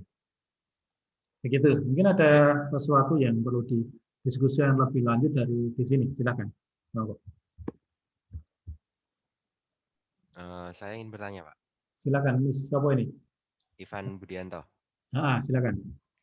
Saya ingin bertanya tentang ini, Pak. Yang pertama tadi kan di contoh automata yang Bapak berikan di slide tadi, itu Q1-nya dinamakan E. Tapi kenapa kok di yang automata yang lain, di contoh-contoh lainnya itu dimulai dari A? Oke, ya. Baik. Tadi sudah kita katakan. Jadi sebenarnya nggak ada nggak ada ketentuannya sih. Jadi supaya apa ya? Bentar, kita lihatkan yang tadi ya. Yang produksi grammar, oke. Supaya teratur sih, supaya kelihatan teratur sih sebenarnya. Jadi memang nggak ada, mau Anda bikin A sendiri sebenarnya nggak apa-apa, nggak masalah. Jadi nggak harus misalkan Q1 itu A, Q2 B dan sebagainya, nggak harus memang. Ya. Jadi nggak harus seperti itu. Ini yang mana tadi? Ini. Nah, di sini kita melihat, nah di sini digunakan E ya tadi yang sudah diklarifikasi di sini. Di sini digunakan G bukan A ya ini. Ya, karena menyatakan bagian yang belum terbangkitkan mulai state I0. Jadi artinya bisa saja mungkin tidak E ya, karena nanti di sini ada A, B, C nggak tahu, C ada A, B, C-nya ada, mungkin C juga bisa. C juga bisa, boleh, nggak apa-apa salah. Karena hanya artinya gini, supaya ada pergerakan, kalau misalkan dari sini ada A, kemudian lalu di sini B, kemudian di sini C, kemudian B bisa tadi tanpa epsilon dia ke sini, tanpa epsilon dia ke sini. Begitu, ya. Sebenarnya nggak masalah juga sih, silakan. Jadi nggak harus coba.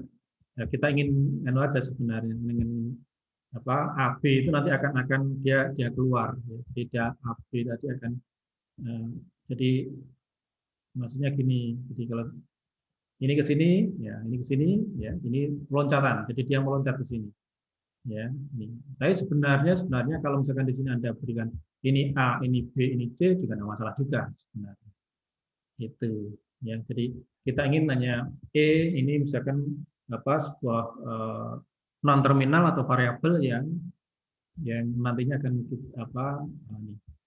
belum terbangkitkan mulai dari state I gitu. Jadi artinya yang terbangkitkan nanti mungkin dari S ya, kemudian ada dua variabel lagi di sini, kemudian ya yang kemungkinan tidak terbangkitkan nanti E.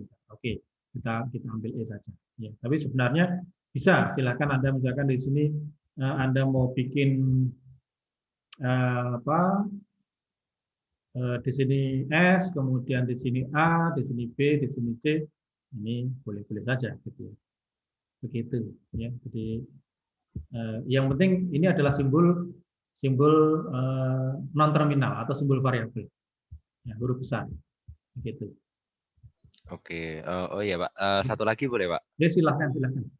Saya ingin bertanya tentang apabila kita menerima dua masukan yang berupa variabel atau terminal, yang kayak di belakang-belakang tadi, kan ada yang A, B, terus B besar gitu Pak. Itu maksudnya gimana Pak? Mana yang ini ya. Jadi oke, dari regular. Nah, itu mungkin yang tadi, Pak, yang ada 3 masukan variabel atau yang terminal. Oh, ini. Nah, ini Begini. yang ya H. Itu kan A menghasilkan A, B, A, S besar gitu, Pak. Ya.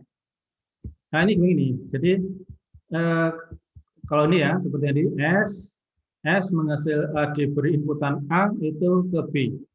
Nah, berarti apa? Nah, bentar, saya berikan di sini. Berarti apa? S-nya itu di sini ya. Ini S ya. Kemudian Q1 ini berarti dia B.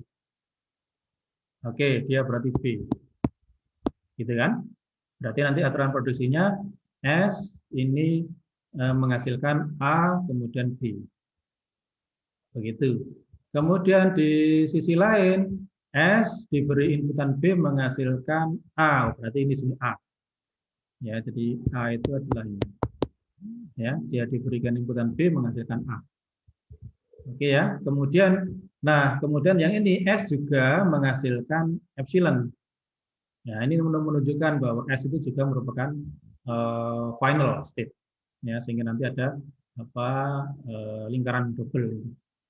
Nah, kemudian dari A, nah itu di sini kan ada inputan 3, A, B, A, kemudian kembali ke S.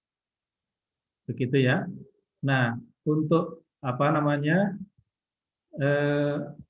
Ini kan sebenarnya seperti ini. A dilanjutkan diberikan inputan A, kemudian inputan B lagi. Ya, jadi artinya ini adalah ini rangkaian dari simbol, yang merupakan string A, B, A.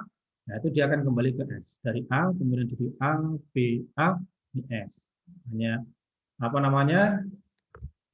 Karena di dalam ini kan tadi kan kita diawali dari suatu tata bahasa ini, kemudian bagaimana melukiskan otomatanya, gitu ya. Nih. Nah, karena kalau A, B, A, ya, seperti ini, ya maka nggak mungkin dari A kemudian A, B, A langsung ke sini, enggak.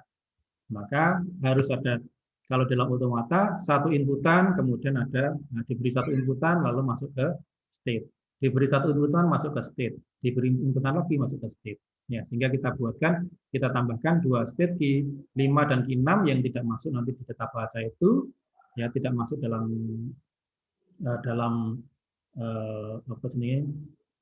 variabel ya non terminal, ya maka Q4 ya maka kita perlu ini ya akhirnya A yang dilanjutkan B kemudian lanjutkan A kemudian akan menghasilkan S. Begitu juga B ya.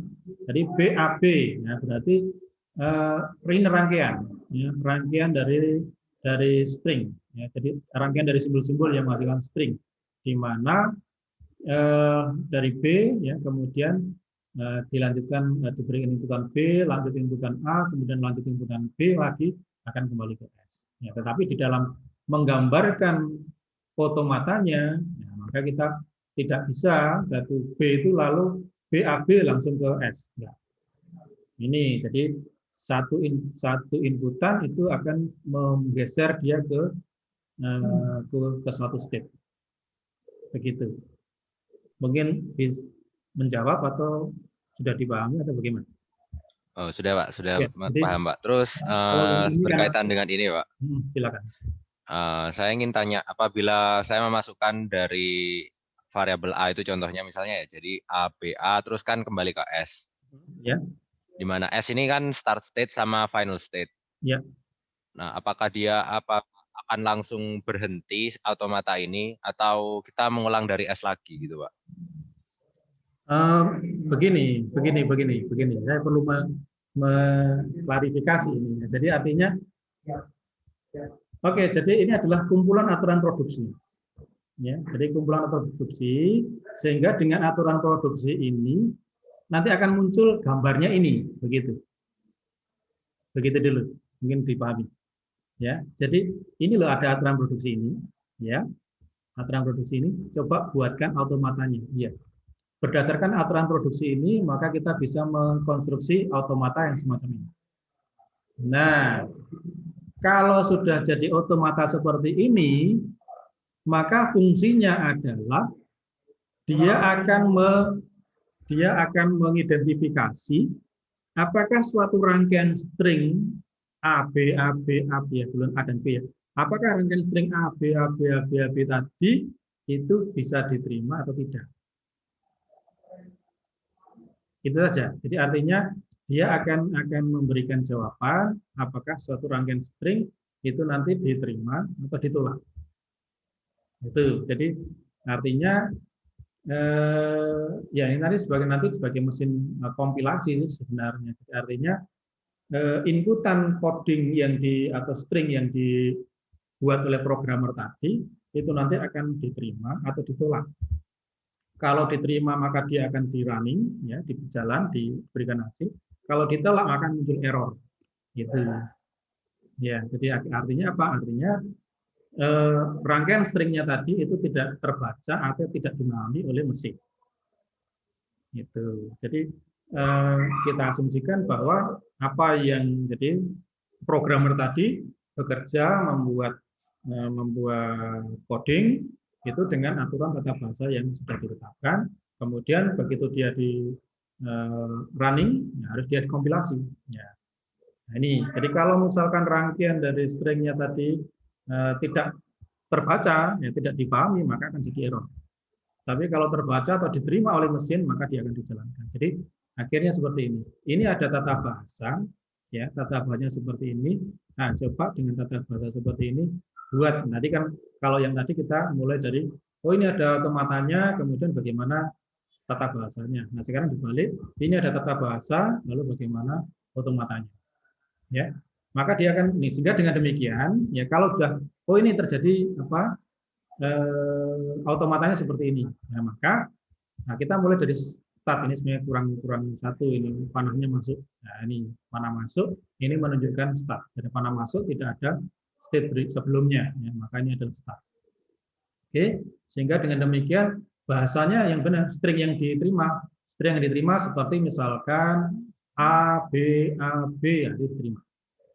B A diterima. Ya, ini. Kemudian A B B A itu diterima. Itu. Jadi artinya kalau sudah muncul ini adalah ini sudah skim gambar atau ilustrasi dari mesin abstraknya. Kemudian kita lalu tinggal nanti menguji apakah sebuah string itu diterima atau ditolak. Jadi kalau rangkaian string tadi membawa state awal masuk ke state akhir, misalnya nanti ada state akhir yang lainnya, maka rangkaian string tadi akan diterima.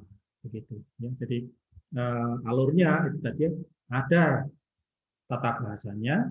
Dari tata bahasa ini kemudian dibuatkan otomatanya. Nah, kalau sudah jadi otomata, tidak kita mau melihat menguji apakah sebuah string itu bisa diterima atau ditolak. Jadi ingat bahwa kalau misalkan dalam otomata itu adalah sebuah mesin abstrak yang dia berawal dari start state sampai menuju final state. Nah, dalam kondisi tidak ada inputan maka dia selalu berada pada start state. Nah, dia akan baru bergerak kalau ada inputan. Begitu ada inputan, nah kita tinggal lihat apakah rangkaian string yang menjadi inputan tadi akan membawa start state ke final state atau tidak. Kalau tidak membawa ke final state, maka berarti rangkaian bahasanya tadi akan ditolak. Tetapi kalau misalkan dari start state ya, diberikan rangkaian stringnya tadi menghasilkan final state, maka dia akan menjadi sebuah string atau bahasa yang diterima. Begitu, mungkin sudah menjawab atau belum ini? Oh, berarti tujuan dari otomata atau perancangan otomata ini cuma buat ngecek diterima atau ditolaknya gitu ya, Pak? Ya, jadi artinya tadi sudah kita katakan di awal, makanya saya mikir ya dari perkuliahan yang lalu kita akan masuk ke langsung matematis ya. Langsung masuk ke matematis. Wah, ini kalau nggak diberikan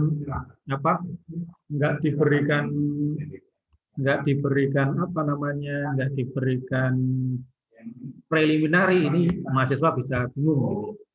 Jadi apa sih nanti kalau misalkan kok gambar bundaran kemudian panah bundaran, nanti tujuannya untuk apa. Jadi tadi sudah kita berikan di awal. Jadi posisi kita di mana? Ya, posisi kita teori bahasa dan otomata ini untuk menjembatani, untuk menjadi penerjemah, ya, penerjemah antara bahasa tingkat rendah dengan bahasa tingkat tinggi. Bahasa tingkat tinggi yang dibuat oleh programmer, ya, coding tadi. Kemudian sementara agar bisa diterima oleh bahasa mesin, nah, maka kan ada kompilasi. Nah, ini teorinya untuk teknik kompilasi tadi. Ya, sehingga artinya tata bahasanya bagaimana, ya, jadi ada tata bahasanya, kemudian menghasilkan sebuah konstruksinya ini. Nah, kemudian sudah konstruksinya sini, kalau kemudian tadi kan dibilang kalau tata bahasa tadi akan menghasilkan bahasa. Ya, jadi akan di dalam bahasa itu akan merupakan kumpulan dari string-string yang bermakna. Ya, tergantung dari apa maknanya. Ya, pokoknya ada aturannya untuk string tadi. Ya, kalau string yang tidak beraturan, mungkin juga di clean star bisa, tapi bisa mencakup string yang tidak bermakna juga. Tapi yang string bermakna itu menjadi sebuah bahasa. Nah, lalu dikonstruksilah bahasa tadi, jadi string-string tadi, kemudian lalu diuji di sini, ya, ini apakah kira-kira nanti itu akan bisa diterima tidak? Ya sama seperti misalkan itu tadi, jadi artinya kalau seorang programmer itu menulis coding, kemudian dia mau mengeksekusi coding tadi, nah maka kemudian sebelum supaya kode-kodenya tadi bisa dimengerti oleh mesin, maka harus diterjemahkan dulu oleh compiler. Gitu. Nah, kalau struktur kodenya tadi itu dikenali oleh mesin, maka dia akan diterima, dijalankan, dieksekusi. Tetapi kalau misalkan ada struktur atau sintaknya yang tidak betul, maka akan ditolak. Yang menjadi error tadi. Ya, ini akan diterima, ditolak, sehingga intinya otomata tadi akan ini diterima atau ditolak, diterima atau ditolak. Ya, sehingga nanti kita akan bisa mengenerate atau mengkonstruksi kira-kira rangkaian string yang mana, yang bagaimana, yang merupakan bahasa yang diterima oleh mesin. Yang kemudian nanti kita lambangkan dengan LM, ya, jadi bahasa yang diterima oleh mesin. Ya, jadi sehingga nanti akan banyak sekali ya, rangkaian dari string-string yang nanti akan yang menjadi bahasa yang akan diterima oleh mesin tadi. Yang artinya kalau misalkan diuji itu akan membawa state awal kepada state akhir. Begitu mungkin sudah menjawab. Baik, Pak. Sudah, Pak. Ya. Terima kasih, Pak, penjelasannya, Pak. Ya, jadi intinya kita itu ini memodelkan dengan model matematis, ya. Jadi otomatis adalah salah satu model matematis untuk nanti mestinya nggak tahu kalau di informatika itu ada nggak tahu mata kuliah apa ya nantinya ini akan kalau ada sih teknik kompilasi sebenarnya. Yang isinya teknik kompilasi itu mata kuliah apa? Saya kurang tahu gitu. Tapi di mana teori bahasa otomata ini adalah dasar matematis. Ya tadi sudah saya tunjukkan strukturnya. Ini sebagai teorinya. Nah, itu kemudian nanti kompilasi tadi akan mendasari teknik kompilasi.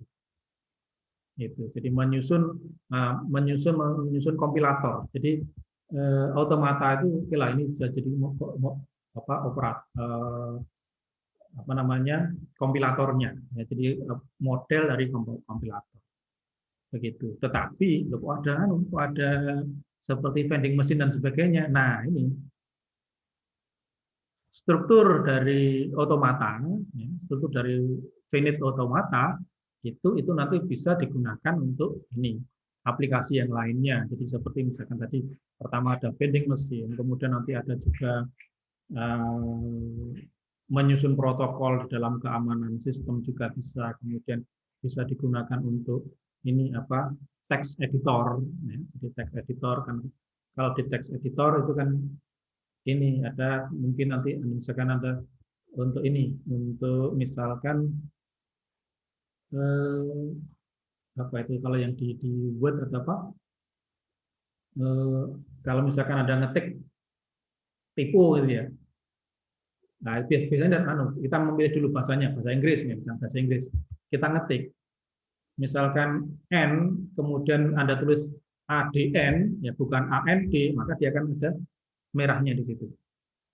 Nah, itu apa salah satu aplikasinya untuk mengedit bahwa itu tidak ada di bahasa Inggris. Jadi secara leksikalnya nggak ada. Nah, kan teori bahasanya. Jadi leksikalnya nggak ada. Artinya ADN itu nggak ada, sehingga akan ada muncul apa garis bawah merah. Baru kalau misalnya kalau Anda ganti dengan AND, nah sudah hilang sudah garis bawah merah. Jadi artinya itu diterima. Begitu. Itu ini ya. Jadi kalau misalkan kita refer ke dalam bahasa Inggris. Ini apa salah satu implementasinya, salah satu aplikasinya. Tapi tujuan utama dari penyusunan otomata, mesin model mesin abstrak otomata ini itu adalah untuk, jadi dia tidak punya memori, tetapi dia mengingat state akhir aja, state akhir yang dilalui. Oh, tadinya sampai di Q1. Kalau Q1 di inputin B, maka masuk ke Q2 dan seterusnya. Seperti itu ya. Jadi ini adalah apa? Teori atau model matematisnya untuk compiler. Gitu. Ya, jadi yang Anda sehingga nanti tadi makanya tadi saya bilang sudah ini terima dulu, ini adalah aturan apa dasarnya, ini ada simbol terminal, ada simbol non terminal, simbol terminalnya itu huruf kecil, simbol non terminal huruf besar. Jangan ditanyakan kenapa kalau huruf kecil huruf besar, itu apa aturan dasarnya dulu, sehingga nanti begitu berikutnya, oh kalau B itu kalau huruf besar itu ini adalah terminal, apa huruf besar itu adalah non terminal, huruf kecil adalah terminal. Lalu kemudian kita matchkan dengan tata bahasa yang ada dari yang ada 4 tadi. Oke, mungkin ada lagi yang ditanyakan, silakan. Izin bertanya, Pak. Silakan. Siapa ini? Stop share dulu. Amiroh, Pak. Oke, silakan. Suaranya bisa diperbesar nggak? Saya masih kurang, Pak. Ya? Oh, saya masih kurang paham ketika itu, Pak. Kalau ada input keluaran itu sama-sama A-nya atau sama-sama B-nya, tapi input keluaran, Pak. Hah? Kalau nggak salah tadi ada input keluaran. Oh, busur keluar. Ya, terus? Ya, keluar itu kan ada yang sama-sama A, cuman dia menuju state yang berbeda. Nah, saya masih kurang paham di situ, Pak. Oke. Jadi ketika diinputkan itu akhirnya kompilatornya baca yang mana? Ya. Oke. Ya. Kalau ada satu inputan menghasilkan state yang berbeda, coba saya cek ya di sini. Ya, saya share satu inputan yang sama menghasilkan state yang berbeda. Ini coba. Ya. Dari Q0 ya. Q0 mendapatkan inputan ini ya, A. Ya. Maka dia kembali ke I0. Tapi ada juga dengan inputan A, dia akan masuk ke Q1. Bisa dilihat di sini, sudah dipaham sampai di sini? Ya. Ya. Oke ya, di ini ya, dilihat ini ya. Q0 diberi inputan A kembali ke Q0, diberi inputan A itu diberi ke Q1. Ya, maka ini termasuk yang non deterministic finite. Karena kalau yang deterministik itu satu inputan hanya satu state, ya. Kalau yang ini termasuk di golongan non deterministik.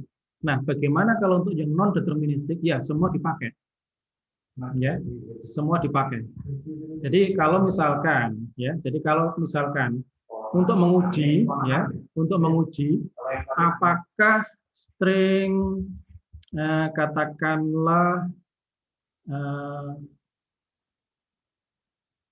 ABB ya, ABB itu diterima atau tidak? Ya, jadi string misalkan AA BBB misalkan diterima atau tidak ya. Jadi misalkan kalau kita punya string misalkan BBB, misalkan.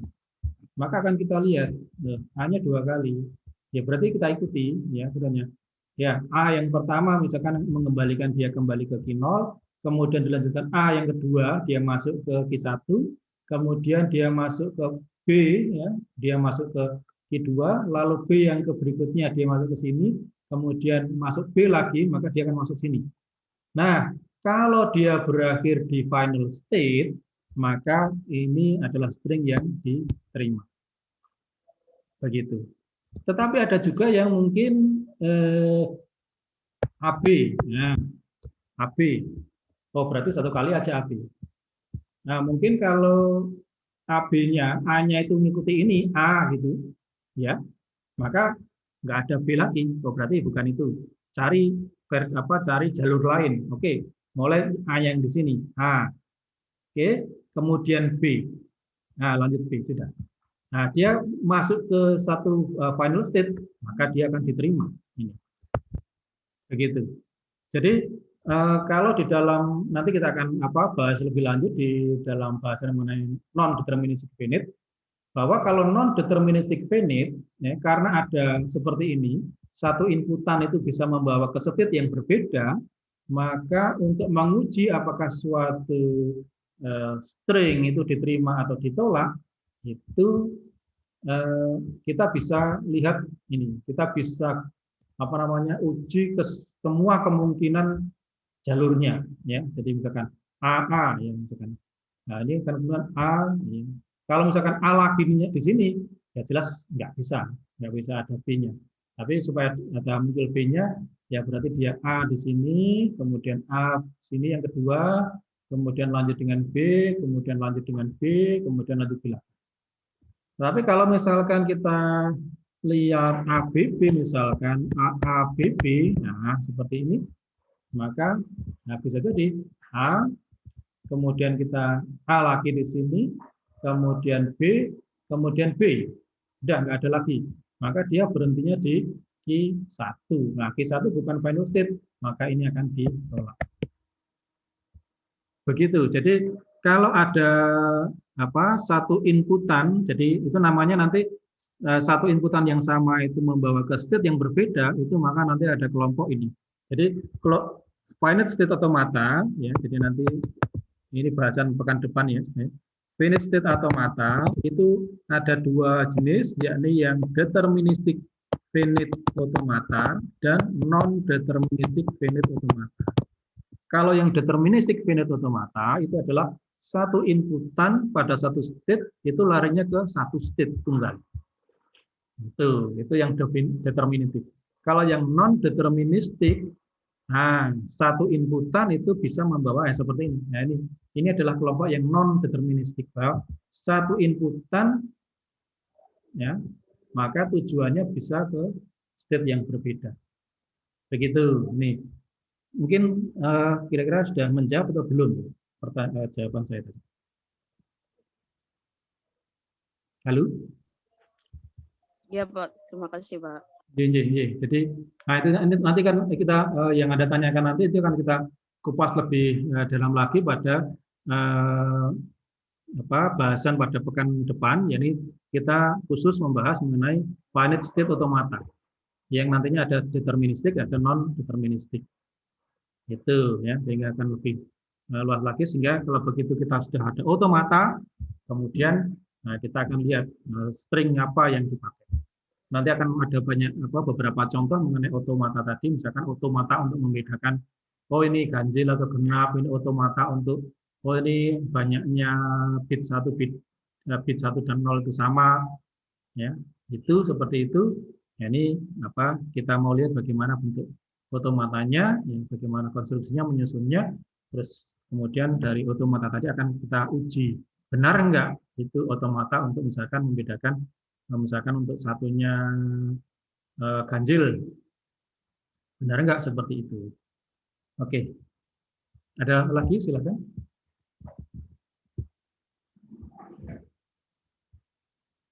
Silakan, mungkin kalau ada masih pertanyaan,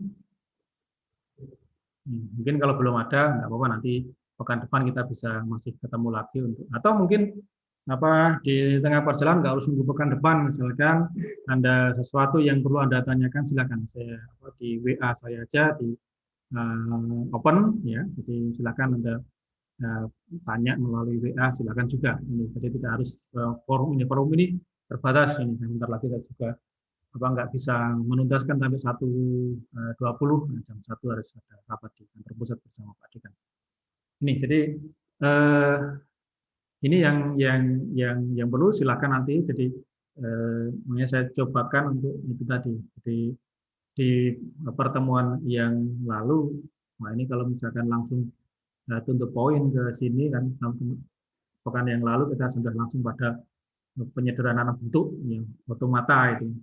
Nah, ini pasti akan bertanya gitu ya. Jadi kalau bertanya apa sih butuhnya, misalkan kalau mempelajari kayak terminal, non terminal, kemudian string, kemudian simbol, lalu ada bundaran panah-panah gitu.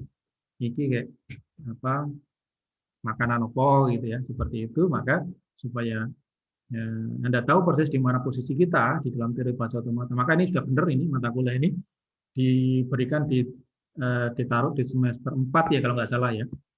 Ini karena memang itu kita ada di tengah-tengah dan mungkin ada di akhir, artinya di mana mahasiswa sudah tahulah, jadi sudah menempuh mata kuliah algoritma pemrograman sehingga dia bisa tahu bagaimana prosesnya mengeksekusi sebuah program, listing program gitu ya. Maka ini adalah kompilator itu ada sebagai penerjemah antara bahasa tingkat tingginya manusia, codingnya manusia itu dengan bahasa tingkat rendahnya mesin. Gitu. Demikian juga sebaliknya dari bahasa tingkat rendahnya mesin ke bahasanya manusia. Tapi lebih pada nanti ditekankan pada ini, apakah bahasa tingkat tingginya programmer tadi ini bisa nggak itu dikenali oleh mesin tadi. Jadi kita membuat sebuah otomatanya, ya, jadi sebuah otomatanya gitu, ya. Jadi membuat otomata seperti tadi, kemudian tapi otomata sekali lagi untuk mendasari teknik kompilasi, tetapi implementasinya itu bisa ke macam-macam. Ya. Ada lagi, silakan. Baik, saudara, kalau tidak ada pertanyaan, semoga apa yang kita diskusikan pada siang hari ini ada manfaatnya bagi Anda, sudah memiliki gambaran yang lebih baik untuk bahasa dan bahasa formal, ya, maksudnya bahasa formal dan otomata. Jadi di mana otomata itu adalah mesin abstrak, mesin otomatis, dan bahasa formal kita itu adalah serangkaian dari string yang bermakna yang nantinya akan menjadi sebuah inputan pada mesin otomatisnya tadi. Itu untuk menguji apakah sebuah string itu akan bisa diterima atau tidak. Itu gambarnya seperti itu. Ya, tentunya saja nanti namanya kompilasi, yang kompilator yang sesungguhnya ini tidak sesederhana gambar yang kita buat tadi. Ya. Sehingga kompilator tadi itu betul-betul memahami mengenai bahasa pemrograman yang sehingga artinya suatu kompilator itu ini bahasanya apa dulu. Ya. Misalkan Anda pakai C++, pakai Java, pakai apa itu. Nah, masing-masing punya konstruksi, ya, masing-masing punya konstruksi. Mana yang leksikalnya itu diperbolehkan di situ, variabel dan sebagainya, bagaimana pendefinisiannya, kemudian bagaimana struktur untuk penulisannya, karena setiap satu bahasa pemrograman dengan yang lain bukan beda-beda. Ya. Ini fungsi yang digunakan juga beda-beda. Sehingga nanti kompilatornya juga harus mengadopsi dari apa yang ini. Jadi akhirnya kompilator untuk C++, kompilator untuk Java, kompilator untuk MATLAB itu beda-beda, berbeda sesuai dengan struktur tata bahasa yang digunakan oleh bahasa pemrogramannya. Baik, kalau tidak ada pertanyaan lagi, terima kasih. Kita akan bisa akhiri sesi ini. Sampai ini, nanti ini tadi sudah saya syukurlah sudah saya record, ya, nanti hasil recordnya atau rekamannya itu akan saya upload di YouTube, ya, karena kalau diupload di MMP nggak kuat, ya. terlalu besar, nanti kalau apalagi kalau sampai ini berjam-jam seperti ini di MMP akan lama itu nguploadnya. Ya. Mending saya masukkan ke YouTube, nanti linknya Anda akan saya berikan kepada Anda semua untuk bisa diulang lagi, supaya ada mungkin ada penjelasan yang terlewat dan sebagainya, itu bisa diulang lagi. Terima kasih atas perhatiannya dan tetap jaga kesehatan, tetap patuhi protokol kesehatan, tetap semangat, tetap sehat. Semoga pandemi segera berakhir dan kita bisa segera melaksanakan perkuliahan tatap muka. Sekali terima kasih atas perhatian Anda dan selamat siang. Siang, Pak. Terima kasih. Terima kasih. Terima kasih.